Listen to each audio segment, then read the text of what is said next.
first day as presiding officer? Siyempre, ibaan, pero nagan man magtabang sa kuha, nagan man mag-support sa kuha, mga buwan konsehal, napod akong mga tiyo, tabang sa kuha, tiyo baste na ako. So far, okay naman. No? Okay naman. I think it was not bad. Yeah, it was. So ikaw na ang mag-act as vice mayor no after the DLG speak about it. No? Ikaw, Oh, yes ma'am. First councilor. So, naghatag naman statement ang DILG. Pero sa kuha lang ha, hoping yapon ko na makabalik akong lolo para mahapsay ra po tanan. Kay mo jud na akong gusto. No,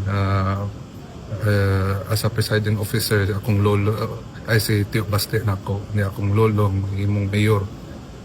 So sa karon ako pa acting vice mayor. So ano ang ma-expect ng mga Davao when your leadership sa city council is? Expect nga sa for sure paningkamutan jud nako na di jud masayang ilang boto sa kuha abot sa mo ang pamilya. So, Pero trabaho naman jud. Buhaton jud nako tanan akong makaya para to serve the people of Davao. Hapon na gid ang session. Hapon na. Mao may ipangutana naman ko kayo buntag ba hapon. Okay ra mas kung sa buntag okay ra po hapon. So okay na hapon na session. unsay priority legislation na to, Vice? Number one jud to consolidate ang peace and order. O ang akong mga plataforma, ipang ingon tong niaging eleksyon, tong healthcare system, education, o housing. Mao jud na akong priority. Mao jud na akong i-promise mga tao sa mga Davao.